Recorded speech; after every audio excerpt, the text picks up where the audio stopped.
China अपना नया और खतरनाक स्टेल्थ फाइटर जेट H-20 जल्द तैनात करने जा रहा है। भारत के पास ऐसा न तो कोई फाइटर जेट है, न ही एंटी स्टेल्थ टेक्नोलॉजी। ऐसे में भारत इस फाइटर जेट के खतरे से कैसे बचेगा? क्या भारतीय सेनाओं के पास इससे निपटने का कोई ऑप्शन है? दोस्तों, चीन के एयरफोर्स के डिप्टी कमांडर वांग वी ने इस बात की घोषणा की है कि उनका latest stealth bomber H-20 active duty पर आने वाला है। चीन ने यह कदम अमेरिकी बम वर्षक के जवाब में उठाया, लेकिन इसका खतरा भारत के लिए बढ़ जाता है क्योंकि भारतीय सेनाओं के पास स्टेल्थ टेक्नोलॉजी नहीं है, न ही स्टेल्थ फाइटर जेट्स को मार गिराने वाला कोई एंटी स्टेल्थ हथियार है। भारत की हवाई सुरक्षा के लिए जरूरी है कि चीन के इस खतरनाक हथियार की कोई काट निकाले।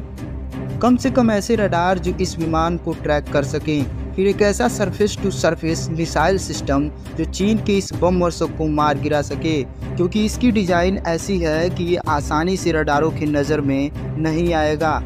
H-20 स्टेल्थ फाइटर जेट में रडार की किरणों को घुमाने की तकनीकी है, इसलिए इसे पकड़ना मुश्किल है। ऐसे विमानों को पकड़ने और ट्रैक करने के लिए नए रडार सिस्टम की ज़रूरत है जो भारत को विकसित करना होगा, तब जाकर इसे ट्रैक कर पाएंगे। फिर ब्रह्मोस जैसी सुपरसोनिक क्रूज मिसाइल से लैस SM सिस्टम होना चाहिए।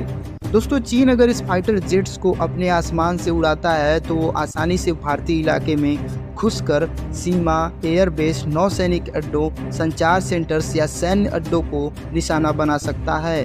लगभग अदृश्य बम वर्षक का साइकोलॉजिकल असर सेनाओं पर ज़्यादा पड़ेगा, यानी भारत को नई जनरेशन का रडार सिस्टम डेवलप करना होगा जो इस तरह के हवा और सतह से हवा में मार सकने वाली मिसाइलों को लैस सिस्टम बनाने होंगे। ऐसी मिसाइलें बनानी होंगी जो स्टेल्थ बॉम्बर को इंटरसेप्ट कर सके। 2 साल पहले ही चीन के इस स्टेल्थ बॉम्बर से पर्दा हटा था। H-20 लंबी दूरी का बम वर्षक है जो अधिकतम 13,000 किलोमीटर तक हमला कर सकता है। भारत के अलावा कई अन्य देशों को भी खतरा। दोस्तों, H-20 बॉम्बर का कॉम्बैट रेंज 5,000 किलोमीटर बताया जा रहा है, यानी यह भारत के किसी भी हिस्से में हमला कर सकता है।